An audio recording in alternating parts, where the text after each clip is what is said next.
मध्ये आवाज महाराष्ट्राचा विशेष कार्यक्रमात मी संजय आवटे तुमचं स्वागत करतो. आज पुन्हा नवी गाज, नवा आवाज. आज आहे गुढीपाडवा. नवीन वर्ष, नवे संकल्प. ही खरं गंमत आहे. म्हणजे काळ तोच असतो, पण आपण आपल्या सोयीनं तुकडे पाडतो काळाचे. आणि मग असं वाटतं की अरे आता सुरू झालं नववर्ष, आता सुरू झाला नवीन महिना, आता सुरू झाला नवीन दिवस. किती गंमत असते. आणि मग असं वाटतं की भले बुरे जे घडून गेले सारे विसरून जाऊ, क्षणभर जरा विसावू या वळणावर. प्रत्येक वळण नव्यानं येत असतं आपल्या आयुष्यामध्ये. आणि असं वाटतं की जुनं सगळं गेलेलं आहे आणि नव्यानं काहीतरी माझ्या आयुष्यामध्ये छान असं येतं आहे. असं जेव्हा आयुष्यामध्ये काहीतरी छान येत असतं तेव्हा खरोखरच एक नवी आशा, नवं आश्वासन घेऊन नववर्ष येतं, नववर्ष अवतरतं.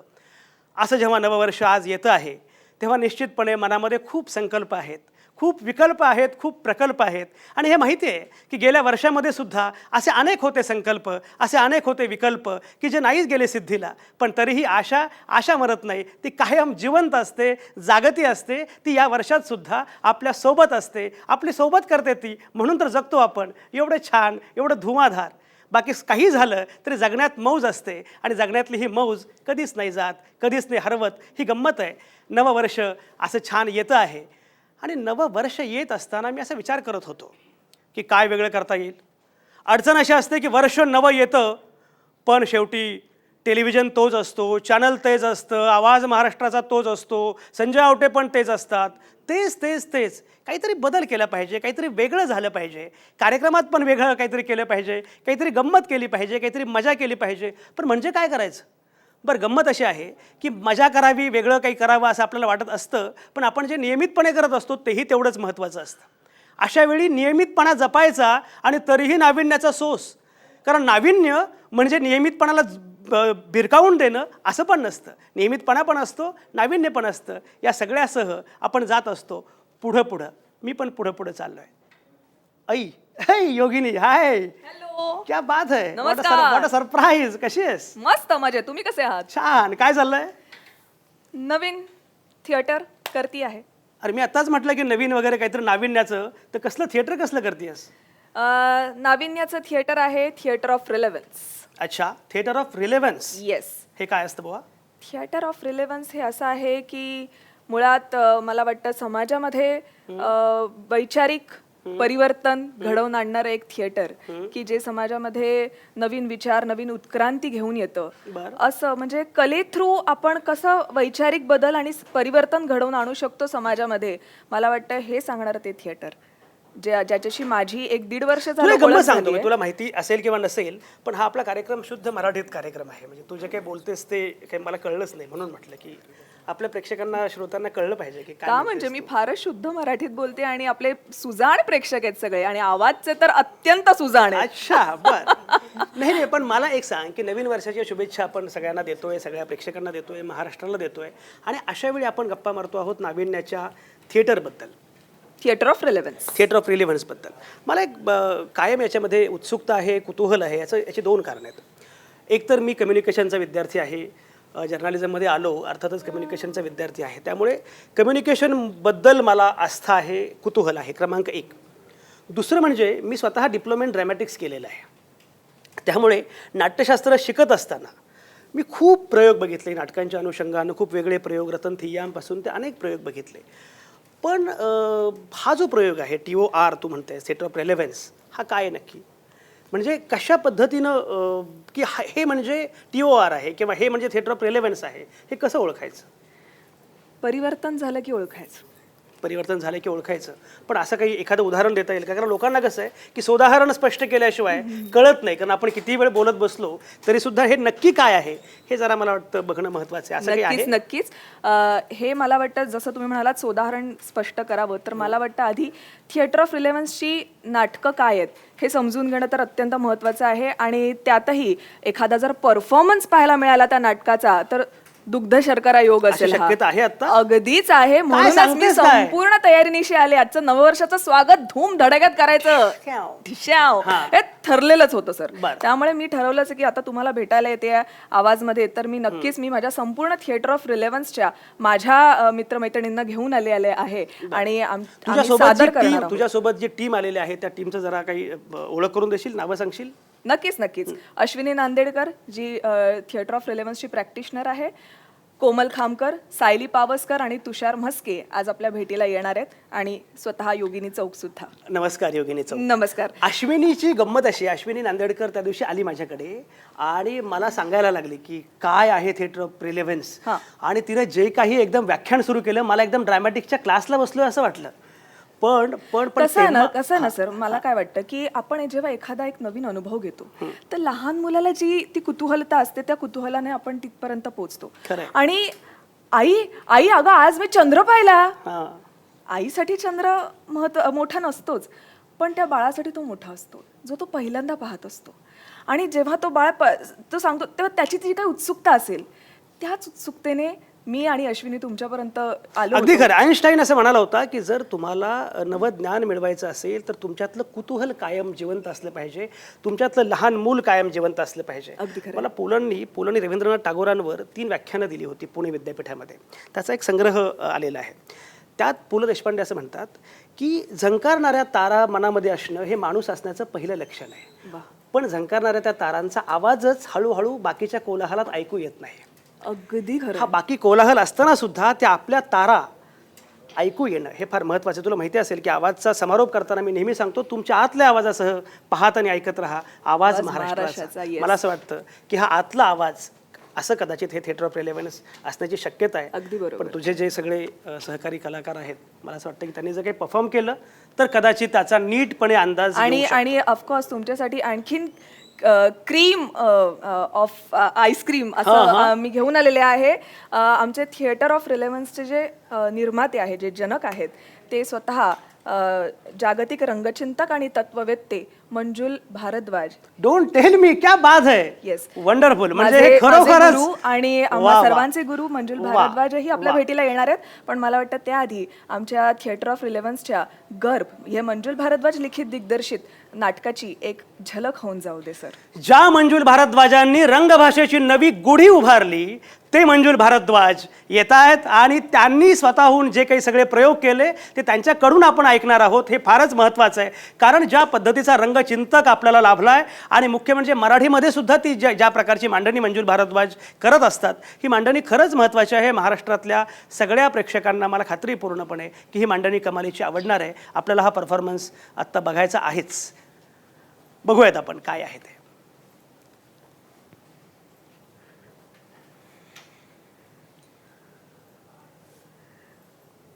कुदरत बेमिसाल, अद्भुत, उत्तम, अनंत ब्रह्मांड, दूर दराज आकाश गंगा,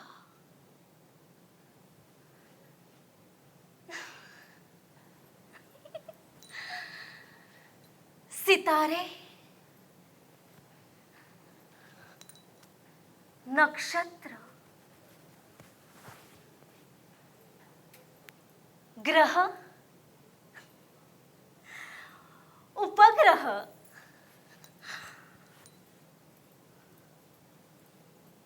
सूर्य, सौर परिवार और इस ब्रह्मांड में गोल गोल घूमती वसुंधरा, सुंदर, खूबसूरत, हसीन, जीवन से सराबोर, पानी, हवा, मिट्टी, हरियाली से सजी धजी, धरातल पर उकेरे हुए बर्फ और बादलों से ढके खूबसूरत अड़िक पहाड़, मीलों फैला बवंडरों में नाचता उबलता रेगिस्तान, 3/4 चंचल गतिमय महासागर,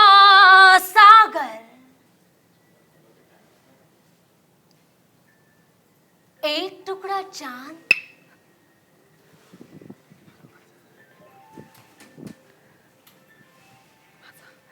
1 टुकड़ा सूर्य, 1 टुकड़ा आसमान, वायू, माटी,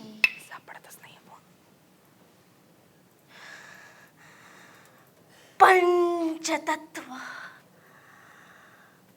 पंचतत्व, पंचतत्व, पंचतत्व।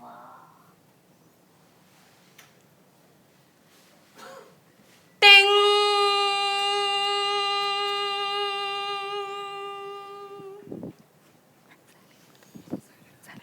वाहे गुरु सतनाम, वाहे गुरु, वाहे गुरु सतनाम, वाहे गुरु। टिंग।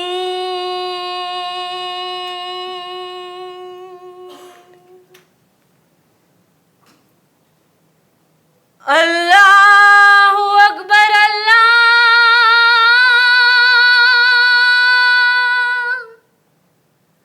अल्लाहु अकबर।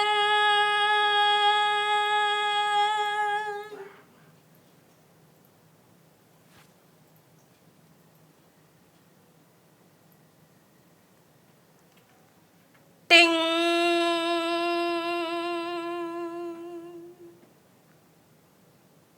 ओम नमः शिवाय, ओम नमः शिवाय। क्या ढूंढता है मनुष्य? क्या ढूंढता है मनुष्य? मंदिर और गिरजाघर के घंटियों में, गुरुद्वारे के गुरबाणी में, मस्जिद के अजान में। क्या ढूंढता है मनुष्य?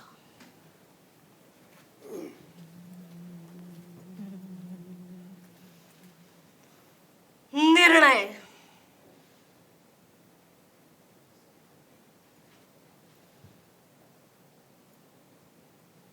निर्णय।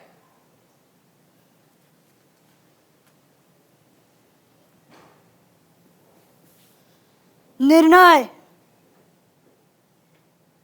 किसने लिया निर्णय? किसके लिए लिया निर्णय? क्यों लिया निर्णय? मेरे पैदा होने का निर्णय मैंने नहीं लिया। निर्णय लेता है कोई और। निर्णय लेती है सत्ता, ताकत, कुछ लोगों की ताकत। विशेषज्ञ जिसे कहते हैं सामाजिक पिरामिड, पिरामिड ऑफ पावर, जहां 90% होते हैं सेवक यानी कि सर्विंग क्लास और 10% स्वामी यानी कि लॉर्ड्स, जो हाँकते हैं इस 90% जनता को भेड़, बकरी, गाय और भैंसों की तरह। मानवता का उपमन मानवीय जंगल बन जाता है, जहां एक हाँकता है धर्म के नाम पर, दूसरा हाँकता है संस्कृति और परंपरा के नाम पर, तीसरा हाँकता है राजनीति के नाम पर और चौथा हाँकता है अर्थ के नाम पर। दौड़ते रहो, भागते रहो, दौड़ते रहो, भागते रहो।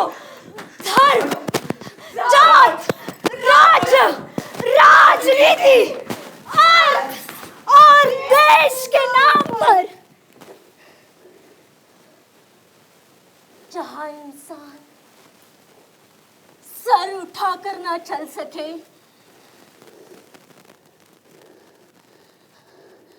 बस रेंगता रहे, नाचता रहे दूसरों के इशारों पर,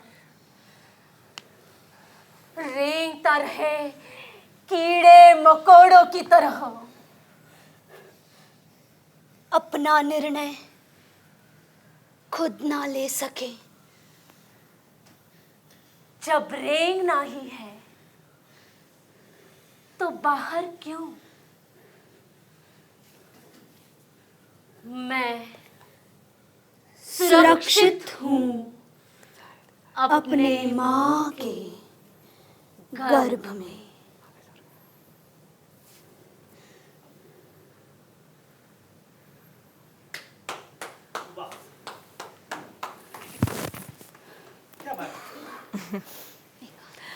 फारच छान, very nice. Thank you so much.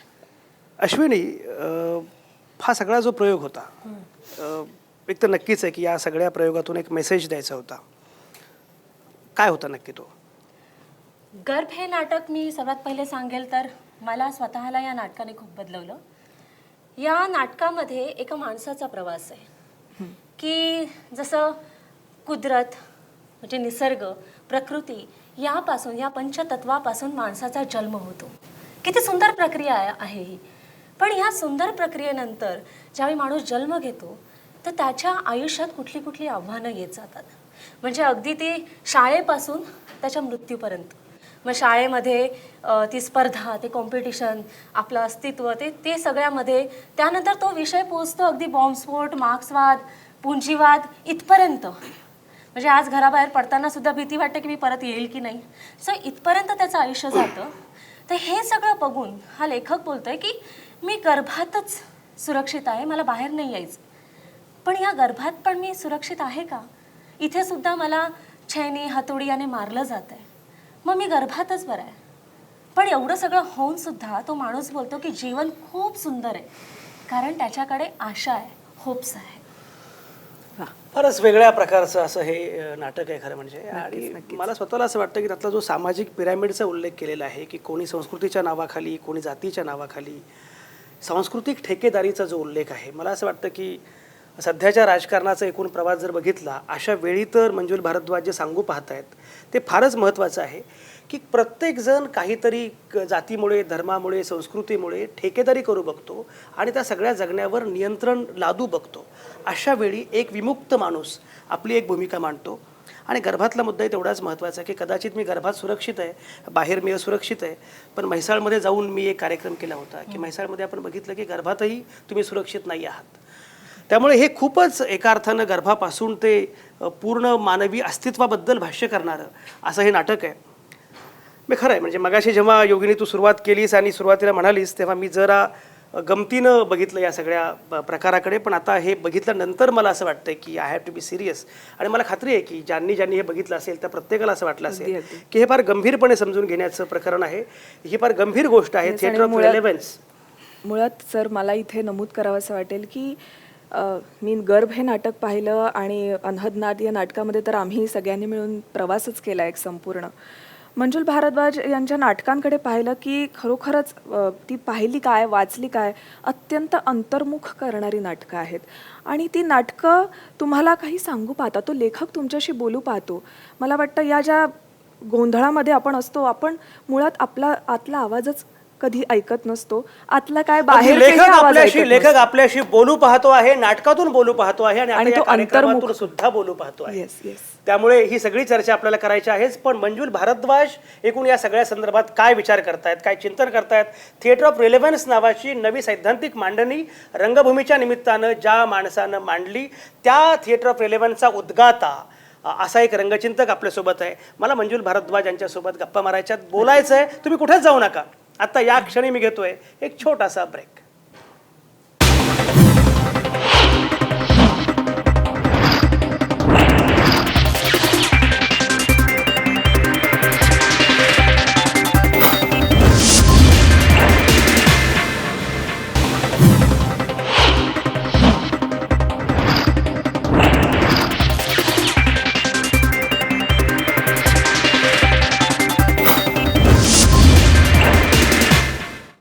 आवाज महाराष्ट्राचा या कार्यक्रमात तुमचं पुन्हा एकदा स्वागत. आपण बोलत होतो एकूणच थिएटर ऑफ रिलेव्हन्स विषयी आणि खरं म्हणजे गुढीपाडव्याच्या निमित्तानं नवीन वर्षाचं स्वागत करत असताना नाविन्याचा शोध घेण्याचा प्रयत्न आपण सगळ्याच माध्यमांमधून करत असतो आणि अशावेळी रंगभाषेची नवी गुढी उभारण्याचा प्रयत्न करणारं थिएटर ऑफ रेलेव्हन्स आणि त्याचे उद्गाते अर्थातच मंजुल भारद्वाज यांच्या निमित्तानं आपण बोलत होतो. त्यापूर्वी त्यांचे शिष्य, त्यांच्या नाटकांमधले कलावंत एकूणच त्या सगळ्या संदर्भातली भूमिका मांडत होते. ते परफॉर्मन्सेस आपण बघत होतो आणि असं लक्षात आलं की हे काहीतरी वेगळं प्रकरण आहे. म्हणजे जरा तळाशी जावं लागणार आहे समजण्यासाठी, पण काहीतरी वेगळं प्रकरण आहे हे मात्र नक्कीच लक्षात आलं. मंजुल भारद्वाज आता माझ्यासोबत आहेत. नमस्कार. मगाशी मी उल्लेख केल्याप्रमाणे नाटकातून काहीतरी सांगू पाहणारा, बोलू पाहणारा असा एक रंगचिंतक आता थेट आमच्यासोबत आहे.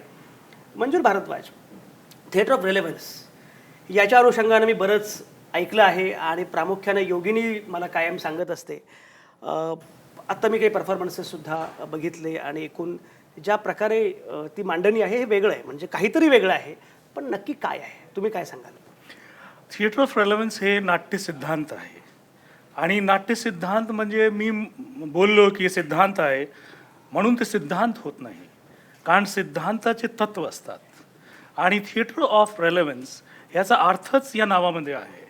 या नावामध्ये असं आहे की थिएटर जे रेलेव्हंट आहे आणि रेलेव्हंट इथे समजण्याची गोष्ट अशी आहे की आपण जेव्हा थिएटरबद्दल बोलतोय तर एक नटचा चेहरा आपल्या समोर येतोय किंवा लेखक असतोय किंवा दिग्दर्शक असतोय. थिएटर ऑफ रेलेव्हन्स ह्या तत्वामध्ये प्रेक्षक हा सर्वात मोठा आणि सशक्त रंगकर्मी आहे, ही यांची संकल्पना आहे. आणि मग आपण त्याचे सिद्धांत पाळले आहे की म्हणजे थिएटर ऑफ रेलेव्हन्सचे 5 सिद्धांत आहे. पहिला सिद्धांत असा आहे की आम्ही जे थिएटर ऑफ रेलेव्हन्स करणारे कलाकार आहात, आमची सृजनशीलता मानवताच्या उत्तमतेसाठी कमिटेड आहे, समर्पित आहे. नंबर 2, जे सगळं जग फसलेलं आहे की आर्ट कलासाठी असावा की कलासाठी नसावं, ह्या वादामधून आम्ही बाहेर पडलो आहे. आणि आमचं असं आहे की पॉलिटिकल वाद आहे, कारण हे की कॅपिटलिझम असा म्हणतोय की तुम्ही बिनधास्त करा, तुमची काही जबाबदारी नाही आहे. पण तुम्ही संवादाचे विद्यार्थी आहे, संवादाची जबाबदारी कसं होऊ शकत नाही? आणि थिएटर मुळात संवाद आहे, म्हणून आम्ही असं म्हणतोय की आर्ट फॉर पीपल्स सेक, त्याची एक जबाबदारी आहे.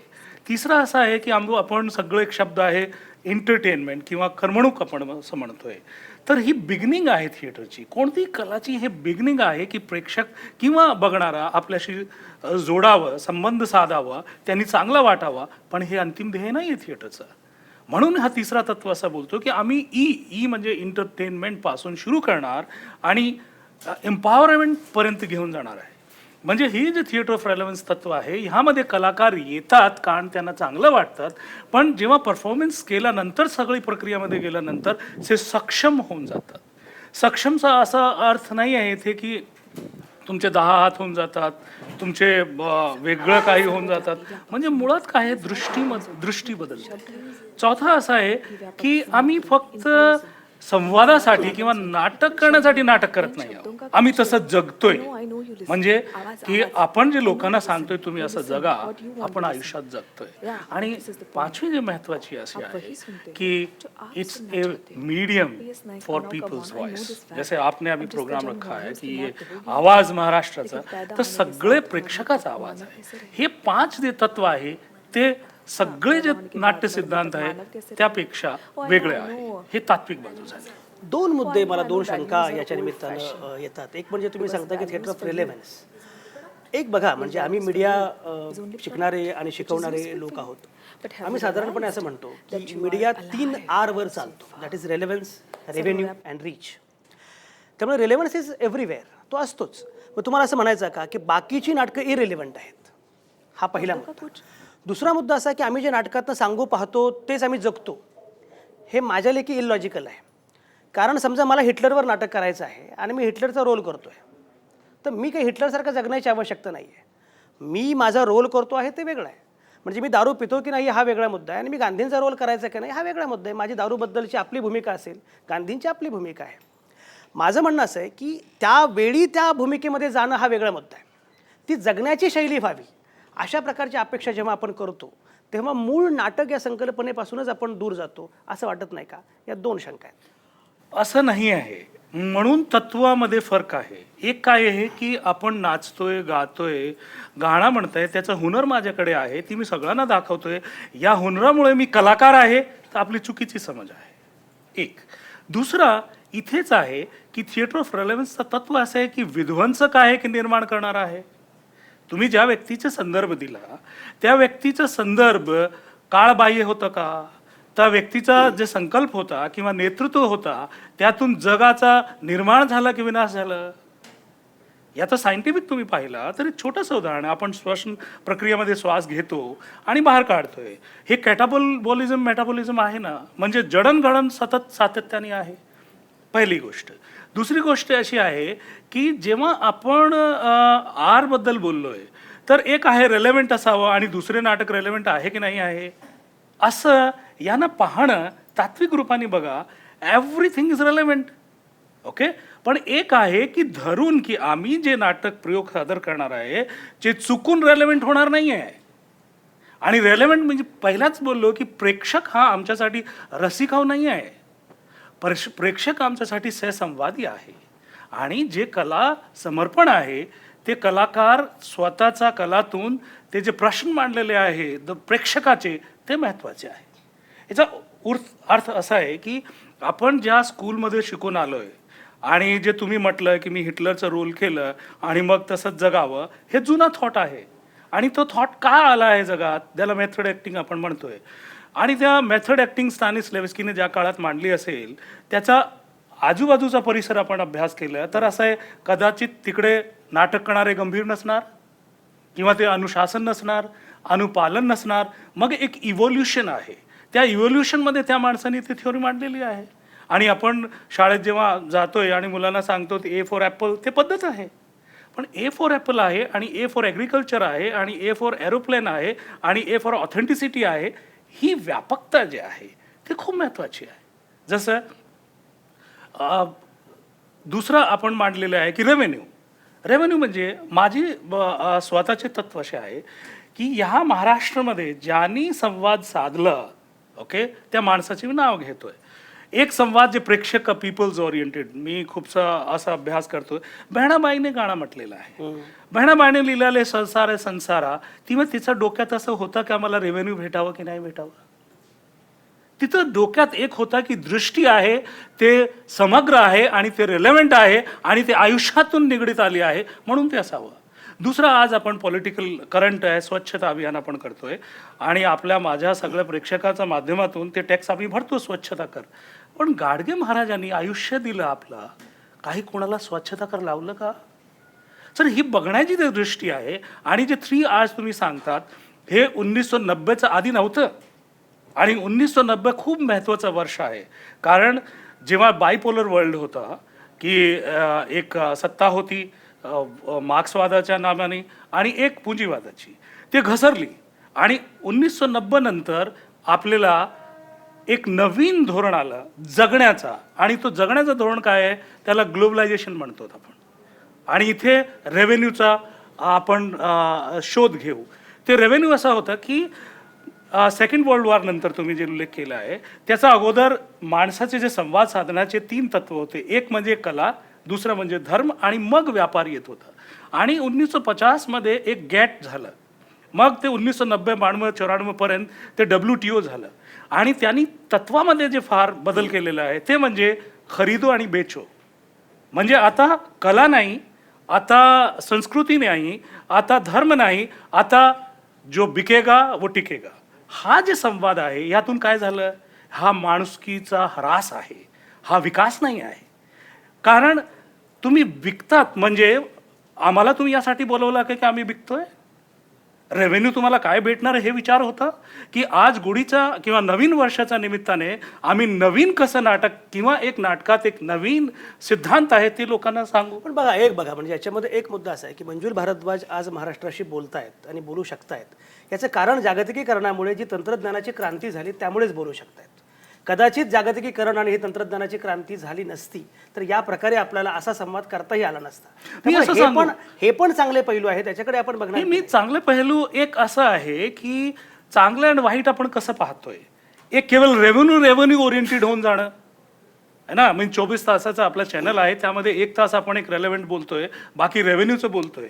इथे एक खूप भ्रष्टाचार विरोधी आंदोलन झालं आपलं, आणि त्यामध्ये असं झालं की आपण आता नवीन आपल्याला आलेलं आहे की आपण डिजिटलायझेशन पेमेंट करू, आपण चेकनी करू, बँकेत करू. पण यामध्ये प्रसंग बसा आहे खूप महत्त्वाचा आहे, ज्याला आपण दृष्टी आणि ते थिएटर ऑफ रिलेव्हन्स खोडतोय. एक शब्द आहे काळा पैसा. काळा पैसा असतो का? आणि दुसरा एक की भारताचा काळा पैसा स्विस बँकमध्ये आहे. म्हणजे स्विस बँकमध्ये जे पैसा ठेवला आहे तो काळा आहे, तर बँकेत असणारा पैसा काळा आहे का? आपण सर्व लोकांना काय सांगा की एक डिस्क्लोज्ड इन्कम आहे आणि एक अनडिस्क्लोज्ड इन्कम आहे. त्याचे मीन्स काय ते पाहावं लागणार आहे. इथे हे ग्लोबलायझेशन नंतर सगळं ट्रान्सपरन्सीची गोष्ट सांगतात, पण ट्रान्सपरन्सी काय आहे? बिल तुम्हाला दिलं का, प्रिंट वाउचर केलं का, पेमेंट केलं का? पण खरं जे संदर्भ जे घ्यावं लागणार आहे, जिथे लक्ष देणार ते म्हणजे मूल्य, की लागत मूल्य किती आणि विक्री मूल्य किती. जागतिकीकरणानंतर जो मूल्यांचा ऱ्हास झाला आणि जी एकूण मूल्य व्यवस्था ढासळली किंवा बदलत गेली अशी आपण कायमच मांडणी करत असतो, त्याचं प्रतिबिंब नाटकांमध्ये पडतंच आहे. म्हणजे आपण जर बघितलं तर भारतीय काय किंवा जागतिक सगळी रंगभूमी जर बघितली आपण तर ते प्रतिबिंब त्यात पडतं आहे. त्या प्रकारची नाटकं येत आहेत. मराठीमध्ये सुद्धा अशी नाटकं उदंड मोठ्या संख्येनं, ज्याला चांगली नाटकं असं म्हणता येईल अशा संख्येनं येत आहेत. मुद्दा असा याच्यामध्ये की हे सगळं बरोबर आहे की हे विषय आले पाहिजेत, पण हे विषय येताना तुम्हाला नाटक नावाच्या संकल्पनेचा एकूण फॉर्मच बदलावा असं का वाटतं? असं यासाठी वाटतं की नेमकं भारतीय नाट्यचिंतन काय? आपण बोलतोय भरतमुनीचं चिंतन आहे. भरतमुनीच्या चिंतन नंतर 1950 पासून भारताचं संविधान किंवा आझादीनंतर आपल्याला एक इन्स्टिट्यूट झाला, ओके, दिल्लीमध्ये आहे. त्यामध्ये औपनिवेशिक शिक्षण आहे नाटकाचं. आणि असं आहे की टेक्निक व्हावं ना, पण ते टेक्निक आपली संस्कृतीप्रमाणे का नाही?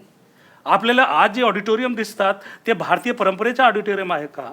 आणि त्या ऑडिटोरियममध्ये जे समीकरण लागतं त्यामध्ये आता नाटकाचं बजेट पहा. तुम्हाला तोडतो, पण मुळामध्ये भारतीय परंपरा, भारतीय संस्कृती असं आपण जेव्हा म्हणतो तेव्हा ते फार सरसकटपणे म्हणावं इतकं सोपं नाही आहे. म्हणजे भारतीय परंपरा आपण कशाला म्हणायचं, भारतीय संस्कृती आपण कशाला म्हणायचं? मी मुद्दाम सांगतो यासाठी, कारण ज्या पद्धतीचा मूलतत्ववाद आपल्याकडे येऊ पाहतो आहे ते सुद्धा संस्कृतीबद्दलच बोलतात, ते सुद्धा भारतीय परंपरेबद्दलच बोलतात. आणि भारतीय परंपरेबद्दल बोलणारे योगी नंतर पुढे काय करतात तेही आपण बघत असतो. नाही, मी त्यामुळे भारतीय परंपरा कोट अनकोट असं म्हणताना तुम्हाला नक्की काय अपेक्षित? माझ्या नक्की आहे की भारतीय परंपरा मॅगी नक्कीच नाही आहे. ते टेक्नॉलॉजीमुळे कितीही वेळा दाखवलं ते नाही आहे. भाकरी ही भारतीय परंपरा आहे. दुसरं असं आहे की जे स्ट्रक्चर आपल्याला इथे पण गरजेचं आहे की जे 1990 नंतर तुम्हाला असं सांगितलं WTOने आणि वर्ल्ड बँकने की तुम्ही स्ट्रक्चरल ॲडजस्टमेंट करा. आता ह्याला विकास आपण म्हणतो टेक्नॉलॉजिकली आहे. आज सगळीकडे तुम्ही ग्लासाची इमारत पाहतात. कोण आर्किटेक्टर आहे जे सांगतो, वास्तुशिल्पकार, की हे चांगली आहे, हे निसर्गाप्रमाणे आहे? म्हणजे निसर्गानं नाही, मान्य नाही. इथे मान्य असेल तर आपण हे विकास का म्हणतो? मी त्याबद्दल म्हणत नाहीये. माझं म्हणणं असं आहे की जागतिकीकरणानंतरची जी मूल्य ते आपण नाकारूया, तो मुद्दा वेगळा. माझा मुद्दा असा आहे की भारतीय परंपरा म्हणजे काय? भारतीय परंपरा म्हणजे जे माणुसकीला माणुसकी म्हणून पाहते, बरं, ते भारतीय परंपरा. आणि जिथे जगण्यासाठी आपले आवश्यक तत्व आहे ते प्रकृतीतून घ्यावं आणि मग प्रकृतीचं वाटचाल तसंच सहज ठेवावं, ते म्हणजे भारतीय संस्कृती. म्हणजे आपण जगण्यासाठी जे तंत्र वापरतोय त्या वापरामुळे आपला एन्व्हायरमेंट आहे ते दूषित नको, ते प्रदूषित नको. संसाधनाचे संपवणारी जे वाटचाल चाललेली आहे ते घडामोडी नको. त्याच्या सोबत सहवास करावा, त्यामध्ये जगावं, ते म्हणजे भारतीय परंपरा. एक आपण बघितलं की परिवर्तनाचं साधन म्हणून तुम्ही बऱ्यापैकी नाटकाचा उपयोग केलेला आहे किंवा रंगभूमीचा उपयोग केलेला आहे. युरोपात पण तुम्ही अशा प्रकारचे प्रयोग केले. एकूण सामाजिक बदल आणि नाटक यातला सहसंबंध कसा बघता? नाटकाची उत्पत्ती आहे सामाजिक बदलण्यासाठी.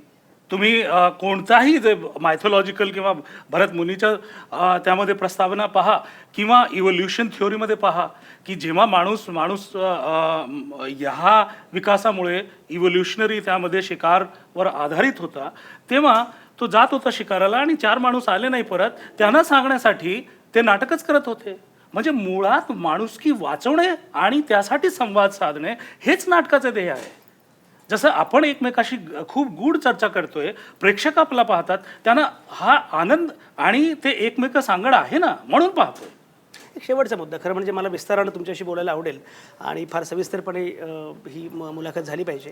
एक फक्त मला अनेकदा भय असं वाटतं की एखादा माणूस, मग तो मंजुल भारद्वाज असेल किंवा आणखी कोणी असेल, एखादा माणूस जेव्हा सांगायला लागतो की हे जगणं आहे, हे जगण्यातले प्रश्न आहेत आणि ही उत्तरं आहेत, तेव्हा अनेकदा त्या क्षेत्रामध्ये त्याचा बाबा होण्याची भीती असते. आणि आपल्याकडे तर फार लवकर बाबाकरण होतं, कारण आपण इतके व्यक्तिवादी आहोत. मंजुल भारद्वाजांचा असा बाबा होईल अशी भीती वाटते का? अजिबात नाही. पहिली एक की हा थिएटर ऑफ रेलेव्हन्स तर मी सुरू केला आहे, पण हा माझा नाही आहे. एक दुसरा, प्रेक्षकाचा सूत्र आहे हे. इथे सगळे, आता तुम्ही पाहिलं की कलाकार पाहिले, ते स्वतः नाटक जरी मी लिहिलेलं आहे तर ते स्वतः पाहतात, मांडतात आणि त्यांची जे तर्कबुद्धी आहे त्या तर्कबुद्धीप्रमाणे काम करतात. कारण इथे रेव्हेन्यू आमचा फोर्सफुल नाही आहे की तुम्हाला हे पैसे भेटणार आहे म्हणून तुम्ही नाटकात काम करा, असं नाही आहे. आणि तुम्ही आधी जे मुद्दा म्हटलेला आहे की दारू पिऊन आम्ही दारूबंदीवर नाटक करत नाही आहोत. आणि सामाजिक परिवर्तन हा, theatre is the power of revolution, म्हणजे बदल करण्याची. आणि हे सगळे जे आज माध्यम विकसित झालेले आहे भारतात हे आहे, जेव्हा नवीन क्रांती येणार आहे ते नाटकामुळे येणार आहे आणि 15-20 वर्षांनंतर आपण पाहणार आहोत. आणि ह्याबद्दल मंजुल भारद्वाज फार महत्त्वाचं बोलतात. एकीकडे सगळी माध्यमं लोकांच्या हातातून हिरावून घेण्याचा प्रयत्न सुरू आहे, अशा वेळी मंजुल भारद्वाज नावाचा माणूस हे सगळं माध्यम लोकांच्या हातामध्ये देऊ पाहतो आहे. हे नक्की लोकांच्या हातामध्ये देणं नक्की काय आहे? एक फक्त बघूयात आपण त्यांचीच एक नाट्यकृती आपण बघूया, म्हणजे लोकांचा आवाज म्हणजे नाटक कसं हे आपल्याला स्पष्ट होईल. हे नाटक आपण बघणार आहोतच, पण आता या क्षणी मी घेतोय एक छोटासा ब्रेक. तुम्ही कुठंच जाऊ नका.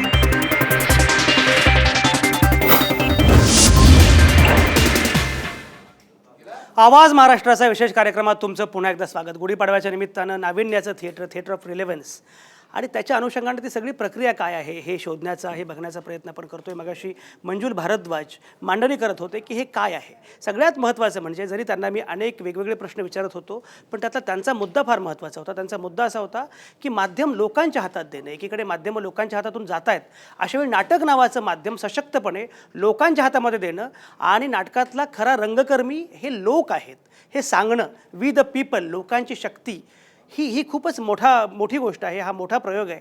आणि जेव्हा या पद्धतीचा प्रयोग पुढं येतो तेव्हा अनेकांना असं वाटतं की अरे, नाटकाची ही पण शक्ती आहे, नाटकाचं हे पण सामर्थ्य आहे. अनहदनाद नावाचा एक असाच प्रयोग जेव्हा केला तेव्हा अनेकांना असं वाटलं की या प्रकारचा नाटकाचा प्रयोग यापूर्वी कधी बघितलाच नव्हता. अनहदनादमध्ये नक्की काय होतं ते जरा खरं म्हणजे बघितलं पाहिजे. योगिनी, अश्विनी आणि सगळेजण ते करतायत. अनहदनाद ही नक्की काय गंमत आहे जरा बघूया. We are the liberated performers, you know. We listen. We are the creators. हो, म्हणजे त्यावेळी मी माझ्या ब्रह्मस्वरूपाला, माझ्या आतल्या ब्रह्मस्वरूपाला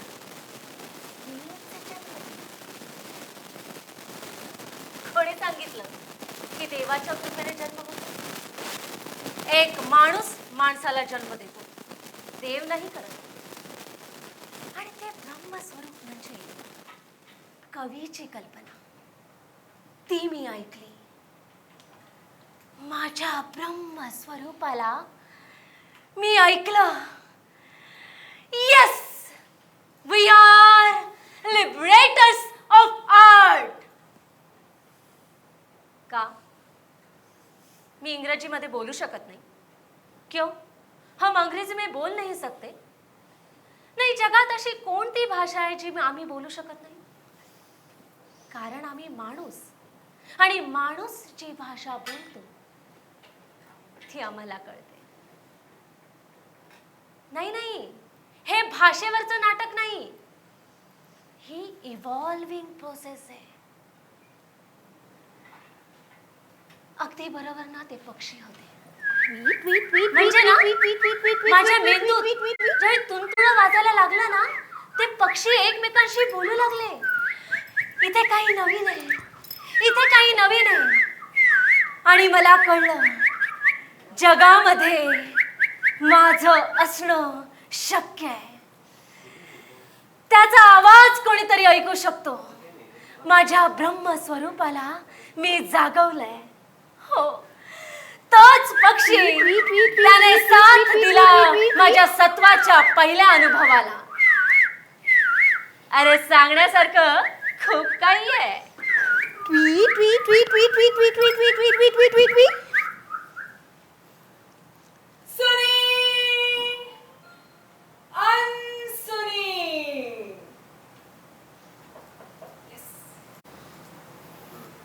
My head is talking like this. And my gut is saying something else. You know the head talk and gut talk? हम हमेशा अपने दिमाग की सुनते हैं और जीवन के अंतिम समय में भागते रहते हैं. संन्यास, मुक्ति, मोक्ष के नाम पर छुपते हैं अपने देश की सांस्कृतिक धरोहर के आंचल में, अपने देश की आध्यात्मिक धरोहर के आंचल में.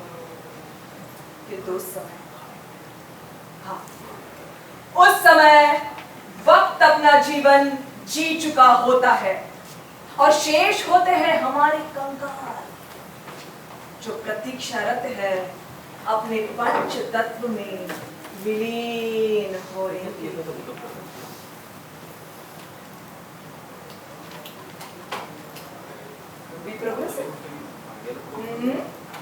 प्रगतिशील हुई है.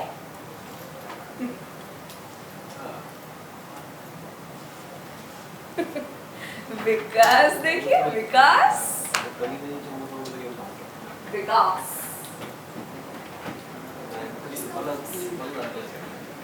मानवता का विकास या मानवता के लिए विकास, कहाँ और किसका विकास.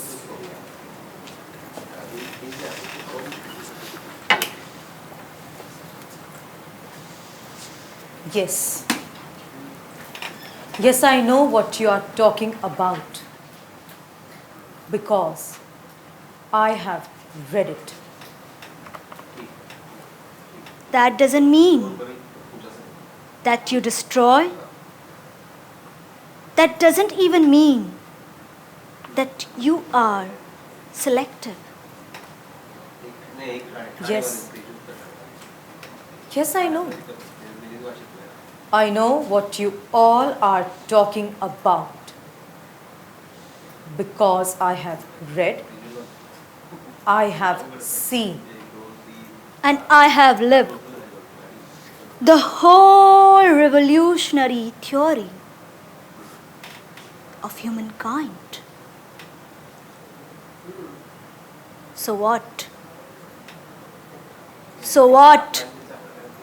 That doesn't mean that those who are not fit as per the Darwin's law, they don't have right to live. They don't have right to survive. सर्वव्यापी, व्यापक, समग्र, inclusive. These are jargons only. अरे ये केवल शब्द है. In शब्दों का कुछ.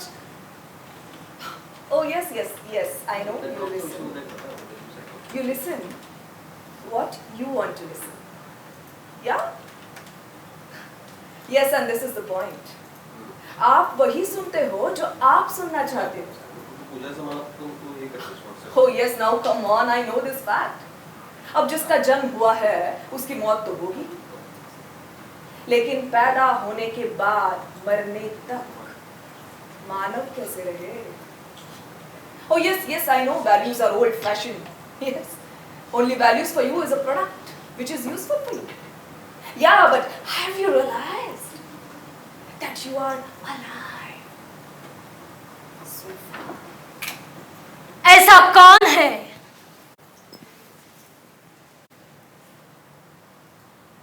ऐसा कौन है?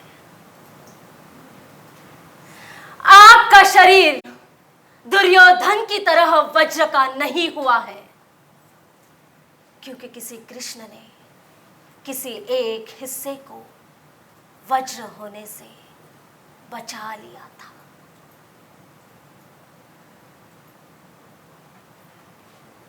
ऐसा कौन है जो मुझको मुझसे मुक्त कराने के लिए उन्मुक्त चिंतन करता है? ऐसा कौन है जो मुझको मुझसे युद्ध कराने के लिए सारथी बनकर अपने और आपके जीवन में उतरता है? ऐसा कौन है जो मेरे द्वंद्वात्मक स्वरूप को स्पष्ट और सरल करता है, मेरे विध्वंसक आकार को निराकार करता है? ऐसा कौन है जो मुझको मुझसे अलग अपने होने को देखता है? ऐसा कौन है जो आवाज सुनता है जो सांसारिक प्रक्रियाओं में दब जाती है? वो चीख, वो पुकार, वो एहसास, वो संवेदना। ऐसा कौन है जो स्वयं और आपके चिंतन को ब्रह्म स्वरूप देता है? ऐसा कौन है जो लगातार संवाद करता है? ऐसा कौन है जो बोलता है? कौन है जो सुनता है अनसुनी आवाज?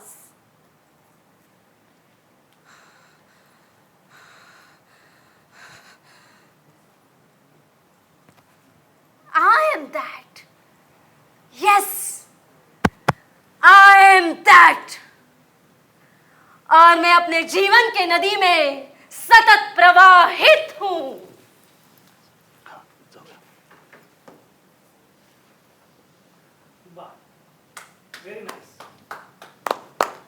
फारच छान, फारच छान.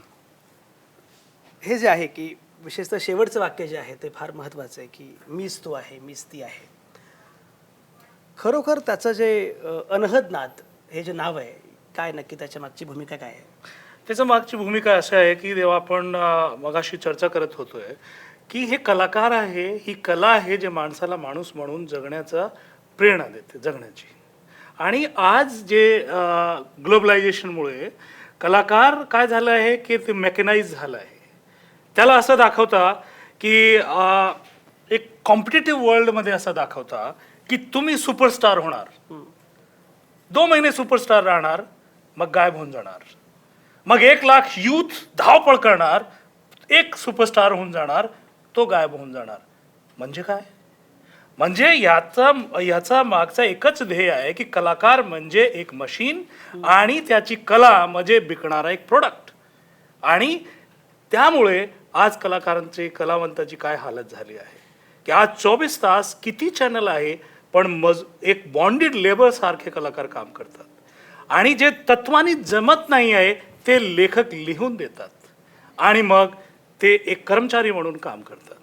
म्हणून याचा श्रेय आमची ह्या टीमला आहे.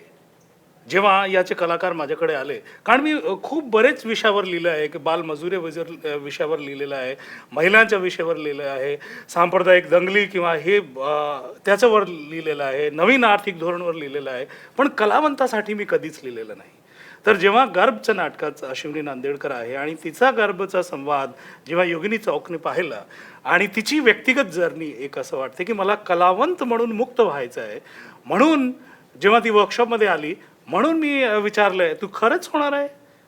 मग हो सर शक्यता आहे, पण माझ्यासाठी नाटक कोण लिहीन? म्हणजे की अजून वेडे माणूस आहे ह्या जगात, ते तुझ्यासाठी नाटक लिहिणार. आणि मग आम्ही आणि सगळे ह्या कलावंतांनी जे आहे आता उभे आहे यांनी 6-7 महिने अक्षरशः खूप जवळ जागा आहे शांतीवन, तिथे जाऊन आम्ही राहिलो. आणि ह्याचा जन्म असा झाला की आता वैज्ञानिक आपण म्हणतोय, पण विज्ञान काय आहे? विज्ञान एक हायपोथेसिस आहे, है ना. आणि मग असं पण आहे की विज्ञानाने देवाला खोडलं नाही आहे, ते एक हायपोथेसिस आहे. म्हणजे ते स्वीकारही करत नाही आहे आणि अस्वीकारही करत नाही.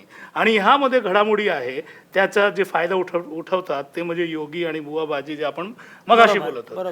तर आम्ही सगळे सकाळचा चैतन्य अभ्यास करून बसलो होतो शेतात आणि मग मी बोललो यांचं आणि आमचं काय अनुभव आहे. आणि मग अहो एकतर ना मी असं सकाळचं 7:30ची वेळ आहे आणि चिमणी चू चू चू चू करू लागली आणि मग मला असं की कोणीतरी आपला आवाज ऐकतोय. अच्छा. आणि मी सगळे प्रेक्षकांना आमच्या दर्शकांना आवाहन करतोय की तुम्ही या आणि निसर्गात सानिध्यात तुम्ही राहिले तर तुम्हाला कळणार आहे. आणि म्हणून हे जन्म झाला अनहर्ड साऊंड्स ऑफ युनिवर्स. आणि जेव्हा मी स्क्रिप्ट लिहिली तेव्हा माझे वडिलांनी वाचलं आणि त्यांना सांगितलं, ते बोलले की हे अनहद नाद आहे, म्हणून आम्ही नाव ठेवलं अनहद नाद. आणि म्हणून यामध्ये माझी मराठी रंगभूमीला माझ्या एक खूप जवळचा आणि बदलाव करणारा एक आणि पाहणारा एक छोटीशी रंगभेट आहे, अनहद नाद, अनहर्ड साऊंड्स ऑफ युनिवर्स. आणि एक गंमत इथे की नाव मी तीन भाषामध्ये का ठेवलं आहे की 2000 साली माझं एक नाटक होतं B7, ते युनेस्को जनरल असेंब्लीमध्ये हनोवर मध्ये एक्सपो 2000 मध्ये सादर झालं. आणि BBCची जर्नलिस्टने मला विचारलं, डू यू नो डॉयच, आपको जर्मन आती है क्या? And I listen and looked at her and I said, can you cry in English? की तुम्ही भाषा गरजेची आहे, पण एकच भाषामुळे आपण समजतो एवढं तर भांडतो का, मारामारी का करतोय, युद्ध का होतात. याचा अर्थ असा आहे की आपलं जीवन भाषाचं पलीकडचं आहे. याचा अर्थ असा नाही की आम्ही भाषेला मान देत नाही, पण फक्त भाषा आणि भाषा म्हणून हे निर्माण झालं. आणि मग या जे काय प्रयोग झाले मला असं वाटतं यांनी कसं अनुभवलं याच्यावर बोलता येईल आपले कलाकारांना थोडं आपल्याला असं वाटतंय. योगिनी, मी मुद्दाम तुलाच विचारतो कारण अनहर्ड साऊंड्स ऑफ युनिवर्स, अनहद नादच्या संदर्भामध्ये जेव्हा मी तुझी फेसबुक पोस्ट बघितली तेव्हा मी म्हटलं होतं की अरे हे फार वेगळं आहे. मला एक प्रश्न असा नेहमी पडतो की मुळामध्ये मंजुल भारद्वाज जे करतायत तो प्रयोग तर फार महत्त्वाचा आहे, फार वेगळा प्रयोग आहे. पण व्यावसायिक चित्रपटांच्या, नाटकांच्या, अभिनयाच्या सगळ्या शक्यता समोर असतानासुद्धा या सगळ्याच्या पलीकडे हा प्रयोग करावा किंवा ही वाट चोखाळावी असं का वाटलं? प्रामुख्याने अनहद नादच्या संदर्भात तो कसा होता अनुभव? खरंच आहे, म्हणजे मी चित्रपट, नाटक आणि सिरियल्स या तिन्ही माध्यमांमध्ये काम केल्यानंतरही कुठेतरी माझ्यातला कलाकार अतृप्त होता, जो कुठेतरी काहीतरी शोधत होता. ते काहीतरी इन्व्हर्टेड कॉमा काय आहे या शोधात असताना अश्विनी नांदेडकरचा एक परफॉर्मन्स मी पाहिला, जो गर्भ, जो तुम्ही सुद्धा आत्ता मगाशी पाहिलात, कुदरत बेमिसाल अद्भुत. आणि गर्भ त्या नाटकाने मी इतकी अंतर्मुख झाले जेव्हा मी हा 5 मिनिटाचा परफॉर्मन्स पाहिला. आणि त्यातली तिने ज्या एक कथा सांगितला की तिच्या नाटकाची जी प्रक्रिया होती अश्विनीच्या नाटकाची ती इतकी सुंदर होती, कारण त्यामध्ये कुठलाही दिग्दर्शक उठ, इथून उभी राहा, इथे जा, इथे बस असं सांगत नाही. तिथे तिने सांगितलं की तिचे दिग्दर्शक तिला उन्मुक्तता देतात एक कलाकार म्हणून. आणि हे माझ्यासाठी नवीन होतं की ही काय उन्मुक्तता आहे कलाकार म्हणून जगण्याची, की इथे मी स्वतःला हवं तसं प्रेझेंट करू शकते. आणि कलाकाराला आणखीन काय हवं असतो, स्वतःला हवं तसं मला सादर करता यायला हवं, मला उन्मुक्त उडता यायला हवं. रंगमंच माझा आहे, ही रंगभूमी माझी आहे. मुळात ही संकल्पनाच माझ्यात जागी झालेली नव्हती. आणि मला वाटतं अश्विनीचा परफॉर्मन्स पाहिल्यानंतर म्हटलं, कोण आहेत तुझे हे दिग्दर्शक, कोण आहेत या नाटकाचे लेखक? आणि तेव्हा तिने मला मंजुल भारद्वाज हे नाव सांगितलं. आणि जेव्हा मी मंजुल सरांना भेटले, मी त्या निसर्गात गेले, मी शांतिवन, हे जे पनवेलच्या पुढे नेरे गावात जे आहे शांतिवन, तिकडे जाऊन स्वतः, मला वाटतं मी 2 वर्ष झाली, आज 2 वर्ष झाली मी या नाट्य साधनेत आहे. आणि तिथे मला असं झालं की सर मला एक कलाकार व्हायचं आहे, म्हणजे जी एक माझ्यात जी कलाकार व्हायचं आहे. पण मला तिथे गेल्यानंतर कळलं की एक चांगला कलाकार होण्याआधी तुला एक उत्तम व्यक्ती होणं, व्यक्ती आणि व्यक्तिमत्व घडवणं जास्त महत्त्वाचं. मग हळूहळू मी माझ्यावर काम करायला सुरुवात केली सर. आणि या अशा प्रोसेसनुसार अश्विनी नांदेडकर सोबत आम्ही सर्वच कलाकार. मगाशी जेव्हा सर सांगत होते मंजुल भारद्वाज की पक्ष्यांचा आवाज आपल्याला ऐकू येतो, आणि मगाशी जेव्हा तुमच्या पक्ष्यांचा आवाज आला तर मला क्षणामध्ये कळेल आम्ही सगळे इथे अक्षरशः म्हणजे शब्दशः असं झालं की आम्हाला एकदम कळेल ना. मग कुठेतरी म्हटलं मोबाईलवर ट्यून लागली आहे का काय, म्हणजे हा आवाज कसा काय आला, तर हा आवाज कसा आला जरा सांगा काय. हा एकंदरीत आम्ही निसर्गाच्या सानिध्यात जे आमचे पक्षी मित्र आहेत त्यांच्याशी आम्ही जो चैतन्य अभ्यासात संवाद साधतो, हा तोच संवाद आम्ही सादर केला. पक्षी मित्र म्हणजे पक्षी हेच मित्र? हो, पक्षी हेच पक्षी मित्र, सर्पमित्र असं असतं ना. हो, आमचे सर्पमित्रही आहेत. अच्छा, तुषार तुमचा काय अनुभव होता? सर माझी जर्नी जी सुरू झाली ते व्यक्तिमत्वामध्ये, म्हणजे कसं असं कांद्याची पाकळी असते, ती एक पाकळी खोळत गेल्यानंतर एक खोळून गेल्यानंतर एक सत्व मिळतं. तर कलाकार म्हणून जगत असताना पहिली गोष्ट म्हणजे एक माणूस म्हणून जगणं खूप महत्त्वाचं होतं. आणि या प्रक्रियेमध्ये आल्यानंतर ते कांद्याची एक पाकळी काढली तर मंचावर उभं राहणं, दुसरी पाकळी काढली एक संवाद बोलणं, तिसरी पाकळी काढली की घरात जाऊन संवाद करणं, मित्रपरिवारामध्ये संवाद करणं, अशा एक एक पाकळ्या काढत जाता जाता मग त्या व्यक्तिमत्वामधून कुठे तुषारचा जन्म होतो. वा वा वा, हे खऱ्या अर्थानं उमलणं आहे नव्यानं पुन्हा. फारच छान. आणि हे सत्व जे दिलं ती माता, म्हणजे आमच्या ग्रुपमध्ये एक माता आहे जिला आम्ही स्माइली बोलतो. अच्छा. आणि अच्छा, कोण स्माइली? स्माइली ही माता का? अरे वा, का बुवा, हिला माता कशामुळे? कारण कसं असतं सर, एक युथला जर दिशा नाही मिळाली तर काय होतं की तो त्याचं डायरेक्शन चुकतो आणि तो वेगळ्या मार्गाला जातो. आणि अशाच एका फेजमध्ये मी आल्यानंतर मला मग माता भेटली. हा, आणि ती माताने खरोखर की एक माताने जन्म दिला, जे माझ्या आईने जन्म दिला, दुसऱ्या मातेने जो विचार दिला आणि तो विचार रंगभूमीचा दिला आणि त्या रंगभूमीशी मी जोडला गेलो. आणि सायली बोलण्या अगोदर आपण एक टर्म बोलत होते व्यावसायिक. खरं तर आपण शब्द आज भडीमारा आपल्याकडे होतात ते वापरतोय आपण, पण ते शब्द समजतोय का? म्हणजे परत मी बोलतो 1990च्या अगोदर आपण हे प्रोफेशनल व्यावसायिक कमर्शियल म्हणत होतो का? खरं तर ही निओ अमेरिकन चिंतन आहे आणि ह्या चिंतनामागाचा जे संकल्पना आहे ते पाहावं. संकल्पना अशी आहे की अमेरिकन चिंतनमध्ये प्रोफेशनल कमर्शियल कशाला म्हणतात, जे प्रॉफिट मार्जिन म्हणजे लागत 10 रुपयाची आहे आणि मग तुम्हाला प्रॉफिट झाला 1 लाखाचा, म्हणजे प्रोफेशनल. आता आपण व्यावसायिक रंगभूमी मराठीमध्ये बोलतोय, खूप छान गोष्ट आहे, पण मला अजून तुमच्या माध्यमातून प्रेक्षकाला सांगायचं आहे, कोण ते 10 कलावंत मराठीचे असे आहेत त्यांनी नाटकातून 10 कोटी कमवले असेल? किती लेखक आहे? म्हणजे आपली रंगभूमी खूप सशक्त आहे, मराठी रंगभूमी, आणि पण त्यामध्ये आपण एक वाहवत चाललेलो आहे आणि ते शब्दावली बोलतोय जे आपली नाही आहे, आणि हे भारतीय चिंतन. हा, मग बोला सायली. जसं अनहद नाथची यात्रा सुरू झाली तर तिथे तुम्ही एक विचारलं की पक्ष्यांचा आवाज कसा, तर सरांनी सुरुवातीलाच सांगितलं की इम्पल्स, इंट्युशन आणि व्हायब्रेशन हे तुम्ही फील करा, अनुभवा, आणि ते अनुभवत असताना त्याचा एक्सपिरियन्सही घ्या, कसं म्हणजे तो स्वतःच्या आयुष्यातही उतरवा. तेव्हा आम्ही ह्या पक्ष्यांचे आवाज ऐकायला लागलो, नाही तर त्याआधी आम्ही कधी ऐकले नव्हते, जाणून बुजून तरी. सो तिथून जी सुरुवात झाली की पक्ष्यांचे आवाज ऐकणे. मग असंच नाटकाची तयारी करत असताना आम्ही ठरवलं की चला आपण आपल्या पक्ष्यांचाच आवाज घेऊ, कशाला इन्स्ट्रुमेंट्स आणि वादक वाजवायचे जिथे आपण स्वतः आवाज काढू शकतो. मग अशा रीतीने आम्ही अनहदला एक कल्पक रूप दिलं. आणि जसं सर म्हणाले की व्यावसायिकता किंवा एक ठराविक चौकटीत न राहता त्याच्या पलीकडे आपण काय करू शकतो, हा विचार आम्ही या नाटकातून. अगदी खरं. यांना पक्ष्यांचे आवाज ऐकू येतात, आम्हालाही पक्ष्यांचे आवाज ऐकू येतात, पण ते राजकीय पक्ष्यांचे आवाज आणि गंमत अशी आहे की याच्यामध्ये सुद्धा मंजूर भारद्वाज अग्रणी आहेत, कारण राजकारण या विषयावर सुद्धा ते नाटकाचा प्रयोग करतात. ही सगळी चर्चा आणि हे सगळं सादरीकरण असंच पुढे जाणार आहे, तुम्ही कुठंच जाऊ नका. आता या क्षणी मी घेतोय एक छोटासा ब्रेक.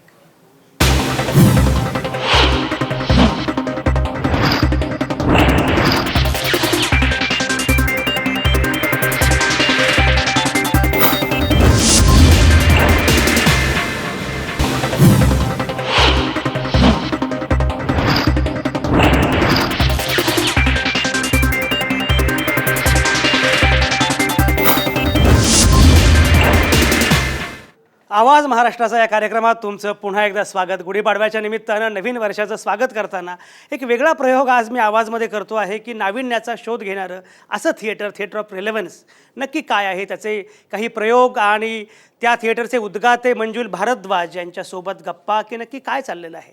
एकीकडे माध्यमं सगळी लोकांच्या हातामधून जात आहेत, अशा वेळी असा एक माणूस येतो, तो रंगभूमीचा वेगळा विचार करतो, सर्वसामान्य माणसांच्या हातामध्ये माध्यम देतो, लोकांचं माध्यम आहे अशा प्रकारे विचार करतो, अशा प्रकारे मांडणी करतो, आणि मग जेव्हा ते नाटक येतं तेव्हा ते नाटक काय असतं.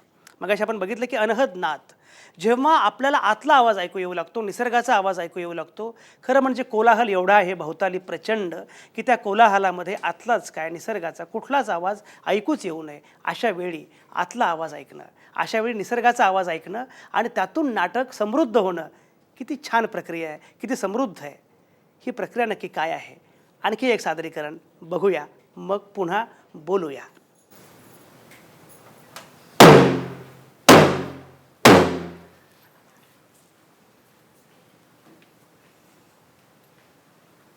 मैं जननी हूँ और जननी मात्र शरीर में नहीं होती. शरीर से मनुष्य का शरीर पैदा होता है. मात्र शरीर पैदा करना उसे जननी नहीं बनाता. मुझे जननी का ब्रह्म स्वरूप मिलता है जब मैं शरीर में प्राण फूंकती हूँ. मुझे कपड़ों तक सीमित करने वालों, मुझे निर्वस्त्र करने वालों, मेरा चीर हरण करने वालों, मैं कृष्ण की मोहताज नहीं हूं.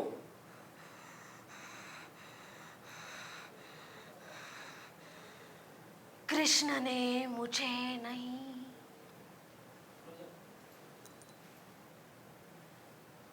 मैंने कृष्ण को जन्म दिया है. और जन्म देने की प्रक्रिया अर्थात गर्भधारण, गर्भ निर्वहन और गर्भ निष्पादन व्यक्तिगत होते हुए भी सार्वजनिक है.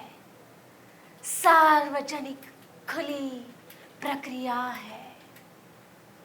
मैं जननी हूँ.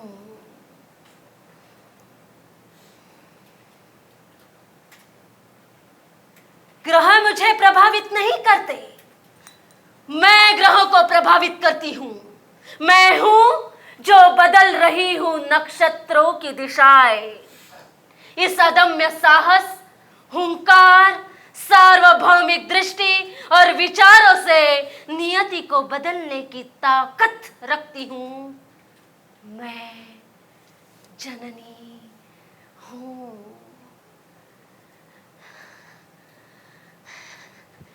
एक खुली प्रकृति, एक विचरती वसुंधरा, एक उन्मुक्त प्रकृति, एक उन्मुक्त आवाज जिसे तुम नहीं सुनते हो. वो तुम्हारे लिए अनहर्ड है. उस हर्ड साउंड्स को जिसे मैं सुनती हूँ, मैं सुनती हूँ. मेरा अनसुना, अनहर्ड.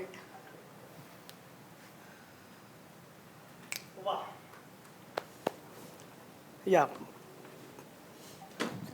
हे फारच वेगळं आहे. म्हणजे जननीच्या निमित्तानं जेव्हा ती सगळी प्रक्रिया सुरू झाली आणि त्यानंतर पुन्हा अनहद नादपर्यंत ते सगळं गेलं, मला एक मुद्दा कायम असा वाटतो याच्यामध्ये की त्यांना जे आतून काहीतरी आपण व्यक्त करतोय असं वाटतं. म्हणजे त्या सगळ्या संहितेशी काहीतरी आपलं नातं आहे, अशा पद्धतीनं कलावंत व्यक्त होतात. काय तुम्हाला काय वाटतं? अगदी बरोबर आहे. कारण ह्याची जर्नी जे पाहिली की पहिला आम्ही बोलतोय की तुम्ही या ना, या या या या की प्रेक्षक हा सर्वात मोठा रंगकर्मी आहे. काय असतं की लेखक लिहितोय, लेखक कुठून घेतोय? जीवनातून घेतोय. बरोबर. जीवन कोणाचा? समाजाचा, देशाचा, माणसाचा, विश्वाचा. आणि त्यातून जो घेतोय त्यानंच परत देतोय. इथे संकल्पना आपण मगाशी बोलत होते की तुम्ही एक उदाहरण दिला लीडरशिप म्हणजे असे आणि ते दिलं. इथे दृष्टी स्पष्ट असावी. नाटक म्हणजे आपण ठरवून करतोय ते म्हणजे नाटक, आणि जे आपोआप होऊन जाते ते म्हणजे जग, जीवन. जीवनात म्हणजे ठरवून होत नाही, काय अनप्रेडिक्टेबल आहे. पण आपण आपल्या लेखनातून ते लिहितोय आणि हे जे कलाकार आहे त्यांना परत एक अनप्रोडक्टेबल फॉर्ममध्ये प्रेझेंट करतात. हे फार वेगळं आहे सगळं. आणि कोमल, मगाशी कोणीतरी मला सांगितलं, मी काही फार मालिका बघत नाही, पण तू कुठल्या तरी मालिकेत पण काम केलेलं आहेस. मालिकेचं हे सगळं जग आहे ते सोडून पुन्हा इकडे यावं किंवा इथेच यावं असं का वाटलं? साधारणपणे मालिकेतलं जग हे फार आर्टिफिशियल आणि फार ढोबळ वाटलं मला. जसं आता सांगायचं गेलं तर ज्या मालिकेत मी काम करत होते त्यात सासू सुनांचं भांडण, त्याच्यानंतर परत भावाभावांमध्ये भांडण, जावई आणि म्हणजे हे जे भांडणाची प्रक्रिया ही कौटुंबिक परिवारात हे जे मांडणी करतात हे एकंदरीत मला फार ढोबळ वाटतं. अगदी हे ढोबळ आहे. आणि आता मात्र फार वेगळ्या पद्धतीनं मूलभूत काही ती विचार करू पाहते. आपला वेळ संपत आलाय, पण मला फक्त एकच सांगा शेवटी की तुम्हाला आता पुढे आणखी काय असे प्रयोग करायचे आहेत किंवा एकूण रंगभूमीच्या अनुषंगानं कुठला प्रवास अपेक्षित आहे? एक वाक्य आहे की आम्ही कलाकाराच्या विरोधात नाही आहोत. कलाकाराला सिरियल करू द्या, फिल्म करू द्या, पण ते फिल्म लोकांसाठी असावं. नुसतं करमणूकसाठी तुम्ही नका करू, पण त्यांना एक जीवन जगण्यासाठी बळकट करा अशी विनंती आहे. आता आमचे नवीन नाटक जे आहे ते 2 नाटक आहे. एक आहे कामाग्नी नावाचं नाटक आहे की आपल्यामध्ये जे निर्माण करते ती अग्नी कोणती, आणि दुसरं आहे की आपण बदलतो, जग बदलूया. तर राजनीती ह्या नीतीमधली सर्वश्रेष्ठ नीती आहे. आणि राजनीतीवर नाटक आमचं लवकरच येणार आहे. आणि त्या नाटकामध्ये आपण आज राजनीती जी आपल्याला दाखवली जात आहे ते नसणार आहे. जी खरं राजनीती आहे म्हणजे राजाची जी नीती आहे, नीती म्हणजे पॉलिसी आहे, तत्व आहे, त्याच्यावर आधारित आहे. राजकारणाविषयी जेव्हा असा प्रयोग होणार आहे तेव्हा तर नक्कीच त्या प्रयोगाबद्दल पण बोलावं लागणार आहे. मंजूर भारद्वाज यांच्याशी सुद्धा अतिशय विस्तारानं चर्चा करावी लागणार आहे. हे बोलणं फार महत्त्वाचं आहेच. पण खरं म्हणजे मला मुद्दाम सगळ्या प्रेक्षकांना या निमित्तानं सांगायचं आहे की हा कदाचित टी व्हीवरचा पहिला प्रयोग असेल की जेव्हा या प्रकारचा हा प्रयोग पूर्णपणे लाईव्ह होता. साधारणपणे अशा प्रकारचे कार्यक्रम जे असतात ते अगोदर शूट केले जातात, रेकॉर्ड केले जातात, मग एडिट केले जातात आणि मग ते दाखवले जातात. पण हा पूर्णपणे लाईव्ह कार्यक्रम होता. आणि याला म्हणतात प्रोफेशनलिझम. किती पैसे म्हणतात त्यामधून प्रोफेशनलिझम येत नाही, म्हणजे एक्सपर्टाईज. बरोबर. याचं सगळ्यात महत्त्वाचं कारण आहे, मला हे सांगायचं होतं की बेसिकली थिएटर ऑफ रिलेव्हन्सचे जे कलावंत आहेत त्यांच्या त्या सगळ्या याच्यामध्ये जे नाटक भिनलेलं आहे तो कंटेंट त्यांना माहिती आहे. त्यामुळे कुठल्याही क्षणी सांगा ते सहजपणे उभे राहतात. आणि सगळ्यात महत्त्वाचं म्हणजे नाटकाची ती प्रस्थापित चिरेबंदी चौकटच मुळात या लोकांना मान्य नाही, त्यापेक्षा पलीकडे. कारण मगाशी ज्याप्रमाणे मंजूर भारद्वाजांनी उल्लेख केला की जगणं असं असतं, जगण्यामध्ये अनपेक्षितपणे अनेक गोष्टी घडत असतात. त्यामुळे हे जे आहे हे फार महत्त्वाचं आहे. या कलावंतांपासून ते माझे कॅमेरामॅन सगळ्यांचंच कौतुक केलं पाहिजे की त्यांनी हा लाईव्ह परफॉर्मन्स या प्रकारे केला.